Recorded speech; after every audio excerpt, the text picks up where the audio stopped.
for $50 million. It's okay. It's not a bad shopping center. $500 million, you're talking about top of the line. $50 billion. So when it was first explained they're spending $50 billion, I said, no, you mean 50 million. No, sir, we mean 50 billion.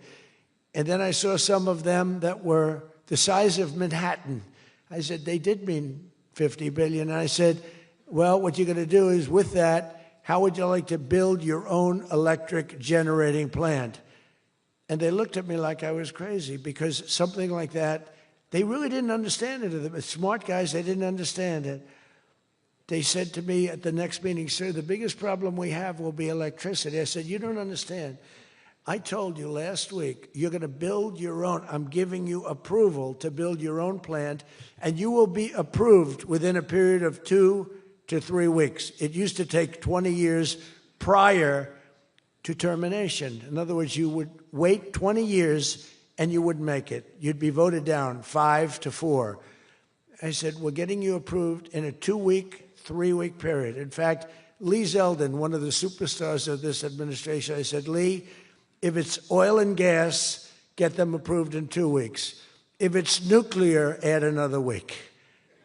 Because some are going nuclear, and they're doing, be careful. They better be careful, but they are going to be careful. They're the greatest people in the world. So now they come back and they actually believed it, and now they're being approved rapidly, and we have things being built, the likes of which nobody's ever seen. We're leading China by a lot in AI, and we're also bringing auto plants in from Canada and from Mexico. They took them, and they're all coming back. They're all coming back because of tariffs. If we didn't have tariffs, I mean, they like the fact that we won the election by a landslide on November 5th. That helped.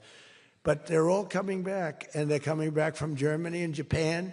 Toyota just announced, as you know, $10 billion worth of new plants. They just announced it last week. I went to various countries, and Japan was one of them. And Toyota's coming in with a $10 billion investment in 4 or 5 plants. Now, we're going to be more advanced than we were. So we led the car industry like 100% 50 years ago. We led the chip industry 30, 40 years ago. We had 100%. Then people came in and started taking it. I don't blame them, Taiwan, et cetera. They took 100% because we had no president that protected our industry. If we would have said, it's wonderful that you're going to Taiwan, we think it's great, but when you sell your product back into this country, there will be a 250% tariff. Nobody would have left. Nobody would have left. And Intel would have been a giant. Intel would have been, where's Jensen? Intel would have blown, well, he now owns a big chunk of Intel. He's got it figured all different ways. Where are you, Jensen? Stand up. You have done such a good job. And you had a good 2 days, I understand, right?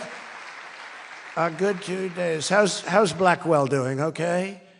Any recent competitors? Anybody going to blow Blackwell away in the next week? They say 10 years. I don't know, maybe 2 years, 3 years. But you will not be stopping there. You'll be going further fast, right? An amazing job you've done. I want to thank Howard Lutnick and Christy Noem for being here. Christy, Howard, good job. Really good job. My daughter Tiffany's here with her great husband, Michael. Thank you very much, Tiffany.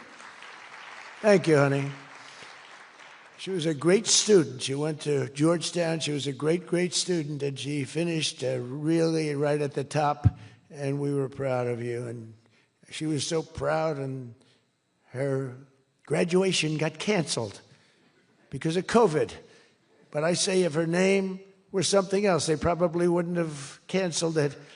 They didn't like that she did so well in school. They weren't happy about it. I say they canceled your graduation because you were a great student, and they didn't want, but other than that, I have no problems. You see, I don't take anything personally. Anyway, great job.